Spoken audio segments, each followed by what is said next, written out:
Hello Pisces, Sun, Moon, Rising, and Venus signs. Kamusta kayo? Sana po ay nasa mabuti kayong kalagayan. Welcome back po sa Star Tarot at kung bago kayo rito, welcome din po kayo. Please subscribe, like, share my videos, and leave me a comment kung nakaresonate kayo. So first card ninyo, Raven. Ayan. So alam mo, maaaring maraming mga divine guidance no ang paparating sa inyo sa ngayon. May mga messages, downloads of information, inspiration na maaaring marireceive kayo around this time. Po pwedeng meron kayong mga visions din na mapapansin na makikita ninyo sa mind's eye ninyo. No? Kasi that is guidance from the universe. Maaaring kailangan ninyo sa ngayon ng um, enlightenment, direction sa buhay, kaya pinapadalhan kayo ng divine. And yes, balance, no? Kailangan mo ng balance sa ngayon. So, po pwede, no, na yung mga messages na to, guidance na yan, is going to help you, no, to bring the balance back in your life. Baka mga bagay yan, impormasyon na kailangan din ninyong pagmuni-munihan, pagnilay-nilayan, pag-isipan, 'di ba? At baka makatulong 'yan na ma-realize niyo yung mga bagay na dapat ninyong ma-realize, ma-enlighten kayo, yung gano'n. Para maisaayos ninyo lalo, no, yung takbo ng buhay ninyo. There is beginning and ending, so may pagbabago, may transition dito. And merong mga bagay kayo na matatapos, meron kayong mga ginagawa na maa-accomplish na, maa-achieve mo na, makukumpleto mo na. So, some things are coming to its completion. At kapag may ganyan, may ending, siyempre merong beginning. Meron ka na namang sisimulang bagong venture or bagong trabaho, bagong task, mga ganyan. Kaya good for you. Good luck. I can sense an excitement din, no, para sa iba sa inyo dito kasi pupuwedeng kung ano man itong matatapos niyo na sa ngayon, maaaring may katagalan ng panahon 'yan bago ninyo bago kayo nakarating sa point na 'to na matatapos niyo na. It could be a long-term project 'no, at ngayon finally matatapos mo na. Puwedeng pag-aaral din 'yan 'no, baka ang iba sa inyo double major pa kayo or baka it's a long term na na pag-aaral, 'di ba, ang ginawa ninyo kaya finally ngayon ga-graduate na siguro kayo. So, tignan natin kung ano pa ang ganap. We have 5 of Wands. This could be conflict. Pupuwedeng conflict ito sa sarili mo, sa isip mo, puso mo, hindi magkasundo, or pupuwedeng conflict ito with another person. Baka merong competition o sa trabaho 'to, pupuwedeng meron kayong pinag-aagawang posisyon, baka nag-uunahan kayo sa atensyon ng or sa oras ng manager ninyo, ng boss ninyo, mga ganyan. Or pupuwedeng meron kayong debate, may pinag-aawayan, merong subject or opinyon na hindi ninyo napagkakasunduan.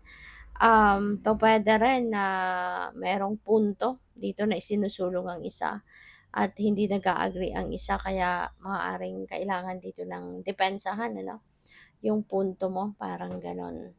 So, what else? We have Knight of Swords. So, change is coming. Mabilis. Ano man ang mga pagbabagong ito na mangyayari, that's going to happen in a fast pace. Magiging mabilis, no? Yung pangyayaring ito, magiging mabilis ang ganap na ito sa buhay ng iba sa inyo, Pisces. So, things are going to change very soon or in a fast pace. Maaaring may tension, no? So, pupuwedeng si Knight of Swords related ito dito sa Five of Wands. Kasi baka yung hindi ninyo pagkakaintindihan with another person, pupuwedeng mag-escalate, no? Maaaring humaba ng humaba ang diskusyon, magkakaroon ng heated argument, mga ganyan.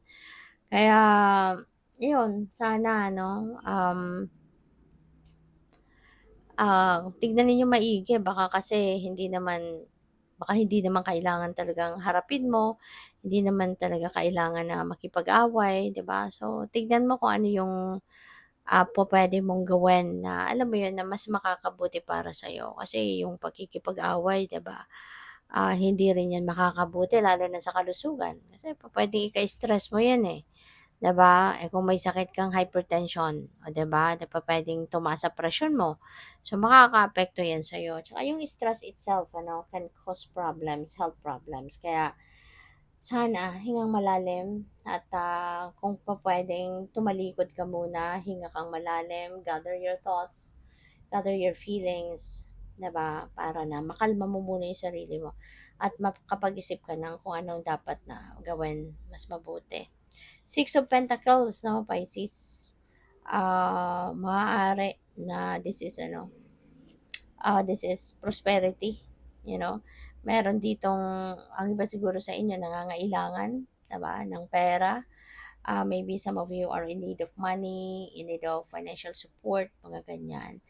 And, yeah, so siguro sa ngayon kailangan mo ng tulong and, meron meron at meron tutulong 'no, help will be available to you. Maaaring kapamilya mo tutulong sa'yo, magpapahiram ng pera or puwedeng merong magbibigay o puwedeng regalo or pupuwedeng may windfall of money na dadating din dito sa inyo, Pisces. So, that is possible, okay. Kaya kung ano man ito 'no na kailangan mo sa ngayon, someone is going to help you, someone is going to give you something 'no, na pupuwedeng makatulong na ma-solve ang inyong problema. And at the same time, very ano ka din, compassionate 'no, very helpful ka din. Kaya meron din ditong pagkakataon na ang iba sa inyo, you will also be, when you receive that blessing na paparating, magse-share ka din, merong magbibigay ka din sa iba ng kung ano din yung puwede mong maitulong. Kasi ano ka, eh, very generous person ka. So, what else? We have the sun. Holy moly, Pisces. So, this is really beautiful.